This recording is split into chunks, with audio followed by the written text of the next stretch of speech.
Bismillahirrahmanirrahim. Assalamualaikum warahmatullahi wabarakatuh. Alhamdulillah, wassalatu wassalamu ala rasulillah wa ala alihi wa sahbihi wa mawalah, amma ba'd. Faya ayyuhal ikhwah wal akhwat rahimani wa rahimakumullah, usikum wa nafsi bitaqwallah. Faqala ta'ala fi kitabihil karim, a'udzu billahi minasyaitonir rajim. Bismillahirrahmanirrahim. Walladzi arsala rasulahu bil huda wa dinil haqq liyudhhirahu 'alad dini kullih wa kafa billahi syahida. Shadaqallahul azim. Ayyuhal jamaah rahimani wa rahimakumullah.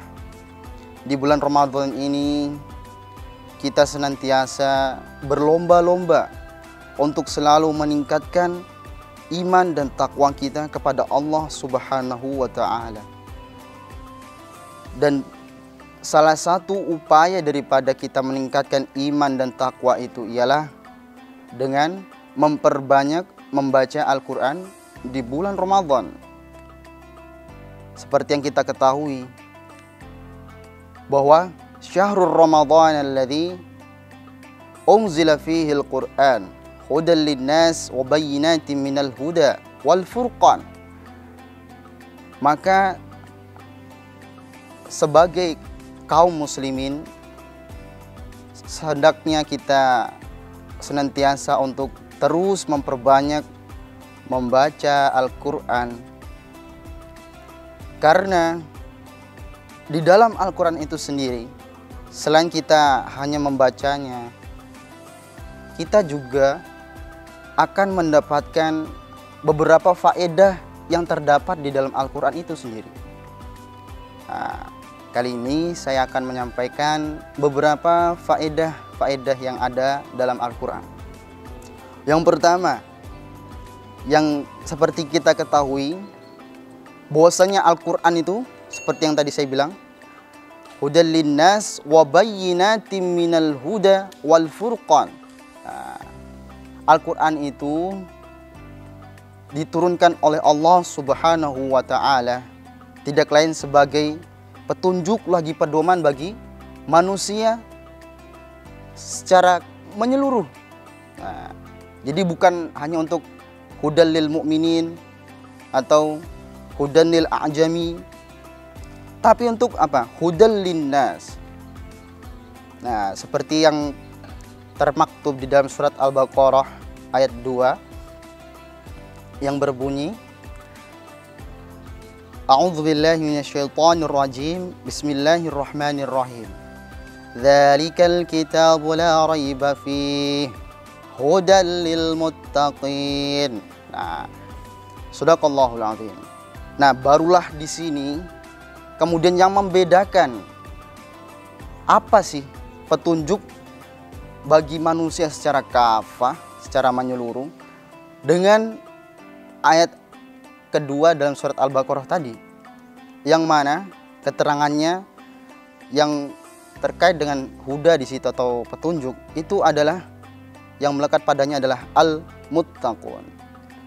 Yang di sini kemudian hanya orang-orang yang bertakwalah yang kemudian akan mendapatkan faedah-faedah apa yang ada di dalam Al-Quran. Hudal lil muttaqin. Nah, dari sinilah kemudian faedah-faedah di dalam Al-Quran yang kemudian akan didapatkan oleh manusia, terkhususnya kepada orang-orang yang bertakwa. Nah, kemudian di dalam surat Al-Baqarah diterangkan itu di ayat selanjutnya, di ayat ketiga, man humul muttaqun. Nah, dalam potongan ayat ini kemudian dijelaskan di ayat selanjutnya, di ayat ketiga, alladzina yu'minuna bil ghaibi wa yuqimunas sholata wa mimma razaqnahum yunfiqun. Di sini kemudian dijelaskan ciri-ciri orang yang bertakwa itu, salah satunya diantaranya yakni alladzina yu'minuna bil ghaib. Yang pertama, ini beriman kepada hal-hal yang gaib. Pertama. Kemudian wa yuqimunas shalah. Nah, yang kedua adalah yang mendirikan sholat. Kemudian yang ketiga, yang menginfakkan harta, sebagian harta-harta yang mereka punya. Itu salah satu ciri daripada orang-orang yang bertakwa di dalam Al-Quran. Nah, kemudian selain sebagai petunjuk hudal linnas wa bayyinatin minal huda wal furqan, dan juga sebagai furqan dan pembeda, Al-Quran juga memiliki kandungan-kandungan yang jauh lebih dahsyat. Jadi selain sebagai petunjuk, yakni Al-Quran sebagai asy-syifa, Al-Quran sebagai sifatnya adalah sebagai penyembuh. Hal ini juga termaktub di dalam Al-Quran surah Al-Isra ayat 82. A'udzubillahi minasyaitonir rajim. Bismillahirrahmanirrahim. Wa nunazzilu minal Qur'ani ma huwa shifaa'un wa rahmatul lil mu'minina wa la yazidudz zalimina illa khasara. Shadaqallahul azim. Ya, jadi di sini ayat ini menunjukkan bahwasannya Al-Quran sebagai petunjuk juga sebagai syifa, jadi sebagai penyembuh. Nah, kemudian faedah Al-Quran selain daripada itu, ini sebagai penenang hati. Di Al-Quran itu sebagai petunjuk, juga sebagai syifa, juga sebagai penentram hati ketika seseorang dilanda sebuah problematika yang membuat dia kemudian galau atau lagi gundah. Kemudian solusinya untuk mengatasi itu semua adalah dengan membaca Al-Quran. Nah, adapun ayat yang menjelaskan tentang ini yang berkaitan dengan bahwasanya Al-Quran itu dapat menenteramkan hati seseorang yang sedang berada dalam kegundahan.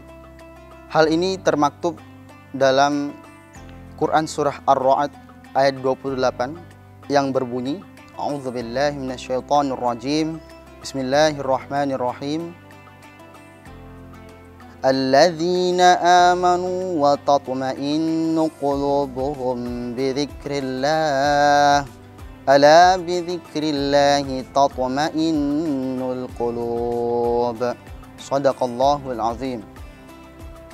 Dari sini kemudian kita dapat pahami, selain Al-Quran kemudian menjadi petunjuk bagi manusia, secara lebih khusus Al-Quran juga mempunyai faedah yang bermanfaat bagi kita, yakni sebagai pertama tadi syifa, kemudian yang kedua yakni sebagai penentram hati seseorang yang sedang dilanda kegundahan. Nah, akan tetapi agar manusia kemudian mendapatkan ketentraman daripada apa yang terkandung dalam Al-Quran, yakni caranya adalah dengan membacanya. Nah, kemudian di sini kemudian bagaimana sih cara membaca yang baik dan benar sehingga seseorang itu dapat kemudian mendapatkan istilahnya dzauq daripada Al-Quran itu sendiri, ayat-ayat yang dibaca ketika sedang baca Al-Quran itu. Nah, kemudian hal ini dijelaskan di dalam Al-Quran. Quran surah Al-Muzammil ayat 4. A'udzu billahi minasyaitonir rajim. Bismillahirrahmanirrahim. Auzid 'alaihi warattilil Qur'ana tartila. Shadaqallahul azim. Nah, di sini kemudian cara bagaimana seseorang itu ketika membaca Al-Quran itu dapat merasakan dzauqnya, yakni mendapatkan ketentraman dari Al-Quran itu. Jadi dengan cara warattilil Qur'ana tartila, jadi membacanya dengan tartil.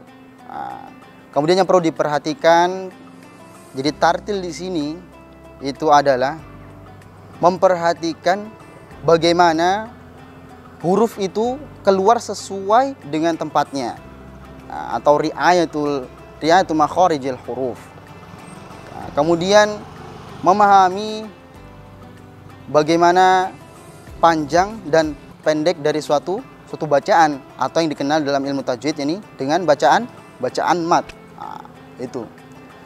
Nah, dari sini kemudian jika hal-hal itu sudah terpenuhi, insya Allah ketika seseorang membaca Al-Quran itu akan mendapatkan apa? Ketentraman dari Al-Quran itu sendiri. Nah, kemudian yang perlu kita ketahui, kata warattilil Qur'ana tartila. Tartil itu diartikan juga sebagai at-ta'annu. Jadi jika di dalam mafudut kita kenal fit ta'annis salamah wa fil ajalati an-nadamah. Jadi fit ta'anni at-ta'annu huwa at-tartil. Jadi perlahan-lahan. Jadi ketika membaca atau membaca dengan gaya tartil itu sama artinya kita membaca dengan perlahan-lahan. Jadi tidak terburu-buru. Makanya di situ kemudian kita dapat menelaah, mentadaburi sambil membaca Al-Quran itu tersebut. Mungkin sekian yang dapat saya sampaikan. Semoga kita tetap selalu diberikan oleh Allah Subhanahu wa taala semangat dalam membaca Al-Quran. Karena seperti yang saya sampaikan tadi, Al-Quran bukan hanya sebagai pedoman, juga banyak faedah-faedahnya selain daripada yang saya sebutkan. Ini syifa, kemudian tatmainnul qulub. Jadi sebagai penentram hati. Akhiran minni idza wajadtum minni al-akhta' astaghfi minkum. Wassalamualaikum warahmatullahi wabarakatuh.